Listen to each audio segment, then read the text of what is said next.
et spiritualité, je reçois aujourd'hui Marc Van Steenkist, membre de l'association CASA, association de guides bénévoles du patrimoine sacré. Il nous parle de Noël, de son sens, mais aussi, comme il aime à le faire, lors de ses visites, de la nativité dans l'art. Marc, bonjour. Bonjour Catherine. Et bonjour à tous. Marc, dans quelques jours, nous fêterons Noël. Dans notre monde d'aujourd'hui, Noël est avant tout une fête familiale, mais ce que nous montre la société, c'est bien son côté mercantile et dénué de sens. Comment, justement, redonner du sens à la fête de Noël ? C'est effectivement une grande question parce que on vit tellement vite, on est dans une société où on consomme beaucoup, que justement la place que l'on laisse au spirituel est un petit peu laissée de côté. Alors, il faut rappeler que pour les chrétiens, la fête de Noël vient du latin natalis, naissance, nativité. Elle célèbre la naissance de Jésus, fils de Dieu, le sauveur attendu, annoncé par les prophètes.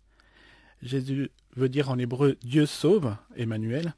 Ce nom même révèle son identité et sa mission, sauver les hommes et les conduire vers le Père. La naissance de Jésus est le cœur de ce qu'on appelle le mystère de l'incarnation. Alors ça paraît toujours un petit peu pas évident à comprendre, mais au temps établi par Dieu, le Fils unique du Père, la parole éternelle, s'est incarné. Sans perdre la nature divine, il a assumé la nature humaine. Et le credo, qu'on appelle également le « Je crois en Dieu », qu'on récite au cours de la messe chaque dimanche, résume bien cet événement. Pour nous les hommes et pour notre salut, il descendit du ciel, et par l'Esprit Saint, il a pris chair de la Vierge Marie et s'est fait homme.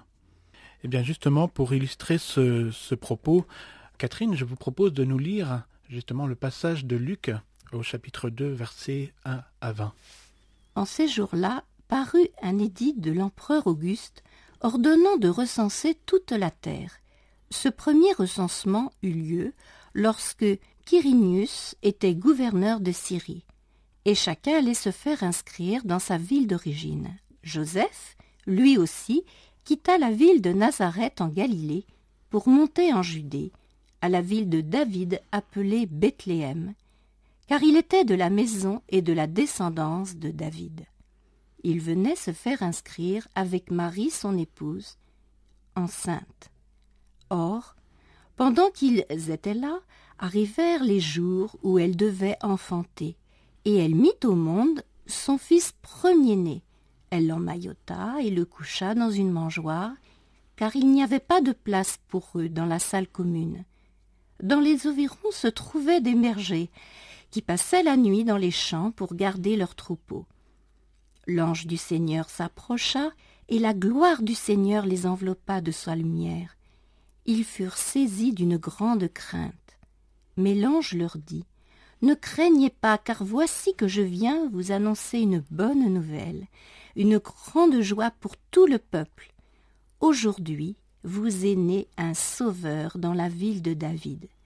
Il est le Messie, le Seigneur, et voilà le signe qui vous est donné. Vous trouverez un nouveau-né emmailloté et couché dans une mangeoire. » Et soudain, il y eut avec l'ange une troupe céleste innombrable qui louait Dieu en disant : « Gloire à Dieu au plus haut des cieux et paix sur la terre aux hommes qu'il aime. » Et il advint que les anges les eurent quittés pour le ciel, que les bergers se dirent entre eux : « Allons jusqu'à Bethléem et voyons ce qui est arrivé et que le Seigneur nous a fait connaître. » Ils vinrent donc en hâte et trouvèrent Marie, Joseph et le nouveau-né couchés dans la crèche. Ayant vu, ils firent connaître ce qui leur avait été dit de cet enfant, et tous ceux qui les entendirent furent étonnés de ce que leur disaient les bergers. Quant à Marie, elle conservait avec soin toutes ces choses, les méditant en son cœur. Puis les bergers s'en retournèrent, glorifiant et louant Dieu pour tout ce qu'ils avaient entendu et vu, suivant ce qui leur avait été annoncé. Tout prend sa source dans l'évangile de Luc, n'est-ce pas, Marc ? Effectivement. Et à ce sujet, je voudrais prendre justement un commentaire fait par Benoît XVI, notre Saint-Père, en 2009. Parlant de ce texte, il disait que rien de merveilleux, rien d'extraordinaire, rien d'éclatant finalement n'est donné comme signe au berger. Et Effectivement, ils verront seulement un enfant entouré de l'ange qui, comme tous les enfants, a besoin de soins maternels. Un enfant qui est né dans une étable et qui, de ce fait, est couché non pas dans un berceau, mais dans une mangeoire. Donc le signe de Dieu est l'enfant avec son besoin d'aide et sa pauvreté. Et cette simplicité, finalement, elle est frappante parce que le Fils de Dieu n'est pas venu donc avec puissance et grandeur visible, il ne s'est pas imposé. On peut justement le voir avec l'absence de place dans la salle commune.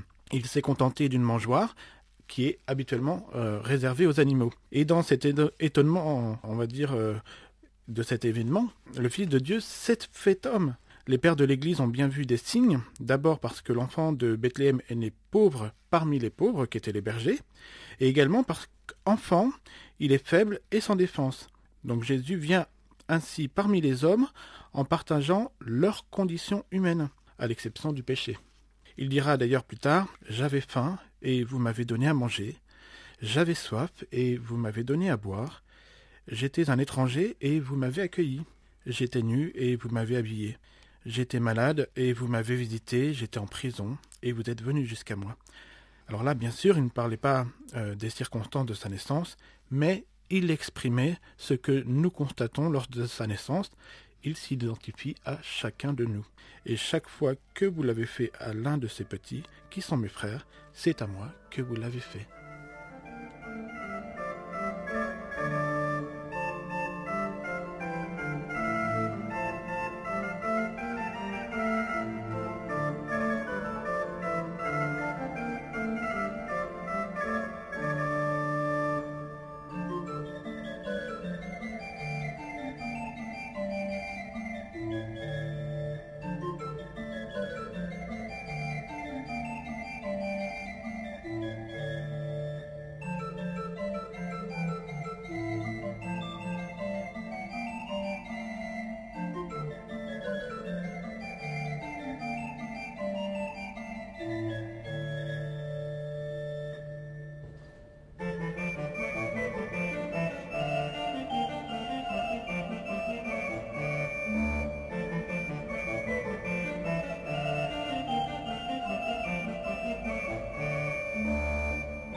RCF Orléans, pour Art et Spiritualité, nous retrouvons Marc Van Stenkist.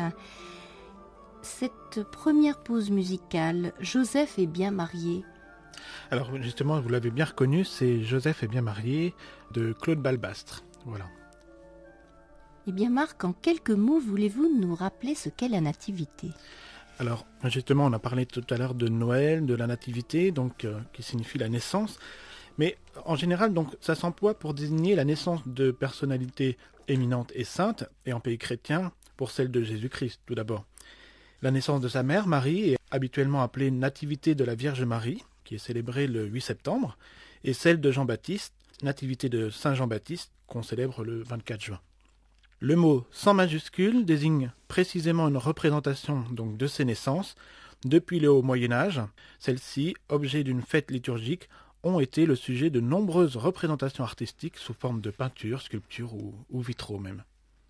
Comme nous l'avons fait dans une émission précédente sur le thème de l'Annonciation dans l'art, Marc, vous avez choisi de nous présenter la nativité dans l'art. Un programme riche et varié, je suppose.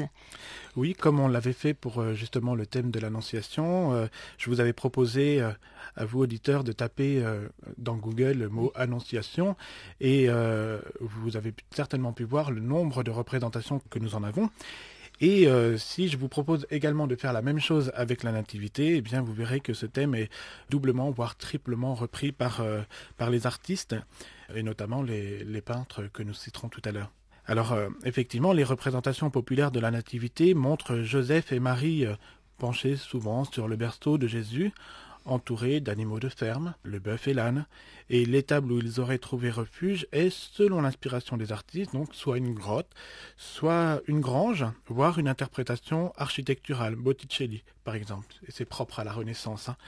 Et on peut également voir des bergers et des moutons qui arrivent alertés par des anges. Et guidés par l'étoile. Et guidés par l'étoile.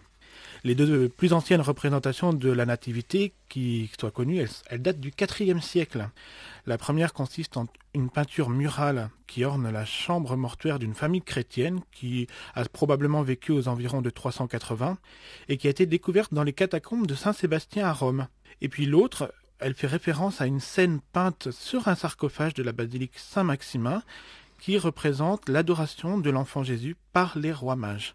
Mais l'essentiel des représentations, elles remontent en Occident au Moyen-Âge, tandis qu'en Orient, les icônes ont très tôt représenté la nativité. Et c'est là qu'on peut dire qu'effectivement, de très nombreux peintres y ont trouvé depuis leur inspiration. Alors, je suppose que vous le savez, mais l'iconographie de la nativité, elle comprend 3 parties. Marc, comment présenter l'iconographie de la nativité ? Justement, c'est une bonne question parce que ça peut paraître parfois confus dans le sens où on a des représentations de la nativité en tant que telle, à la scène à la crèche, ou bien l'adoration des bergers, ou encore l'adoration des mages. Et donc, il pourrait effectivement y avoir une confusion. Donc, l'iconographie, elle vraiment a 3 parties. Ce qu'on appelle les préludes, c'est-à-dire les épisodes qui sont antérieurs à la naissance, donc le voyage à Bethléem, le recensement, l'attente de l'accouchement. Et puis, il y a la nativité proprement dite, et puis après, l'annonce au berger et l'adoration des mages.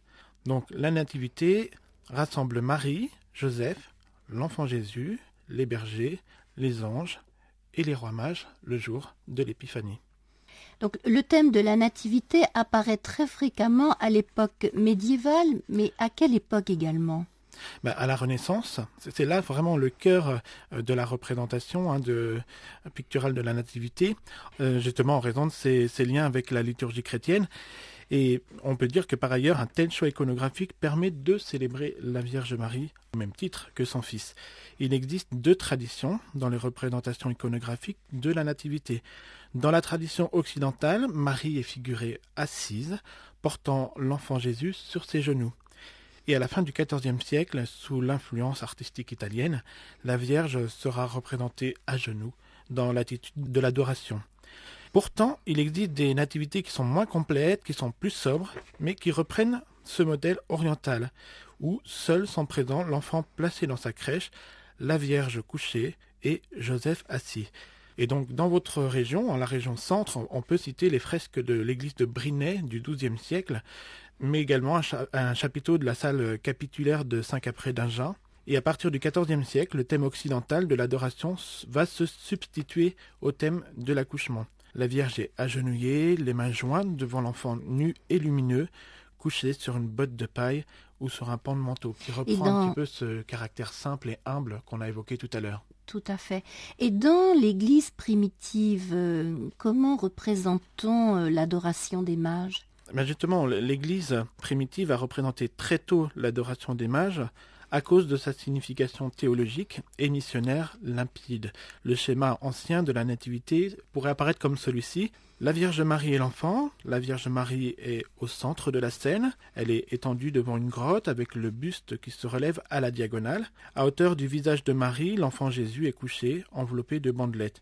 Et puis on va avoir également Joseph qui souvent, vous le verrez, est un peu à l'écart, et parfois avec son bâton, vous verrez que son bâton germe parce qu'il représente la racine de Jessé et l'accomplissement des prophéties. Et puis, on peut également citer l'arrivée des bergers qui sont cités dans l'évangile de Luc et des mages dans l'évangile de Matthieu. Et puis enfin, l'âne et le bœuf qui soulignent non sans humour que l'œuvre rédemptrice du Sauveur concerne toutes les nations et pas seulement Israël, car il est écrit « Le bœuf connaît son possesseur et l'âne la crèche de son maître.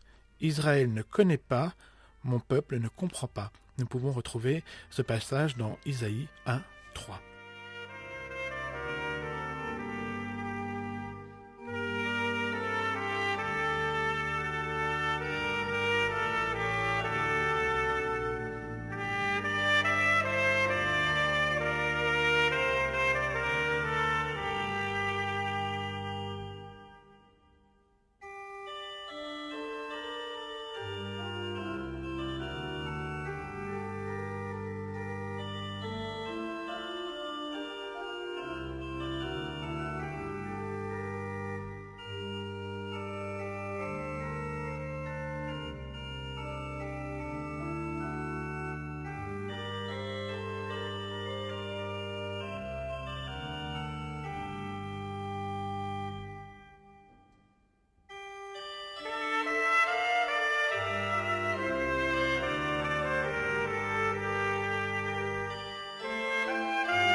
RCF Orléans, Art et Spiritualité, nous sommes en compagnie de Marc Van Steenkist. Pourquoi ce Noël nous volait, Marc ? Parce que c'est un chant qui, je trouve, correspond bien à ce que nous venons d'entendre. Et puis, c'est un chant que j'ai eu souvent l'occasion de chanter en chorale. Donc, c'était aussi une façon de faire un petit clin d'œil à tous ceux qui le chantent actuellement au cours des liturgies de Noël. Bien, alors Marc, nous retrouvons donc la Nativité, ce thème qui vous est cher. Pouvez-vous nous parler de vos coups de cœur dans le domaine de la peinture ? Ah oui, alors il y aura effectivement de la peinture, mais il y aura une petite surprise évidemment que je vous réserve pour la fin. Pour en revenir à la peinture, il y a quelqu'un qui est très important, c'est Giotto. Giotto, qui est un artiste italien du XVe siècle, qui a notamment œuvré pour la chapelle des Scrovegni.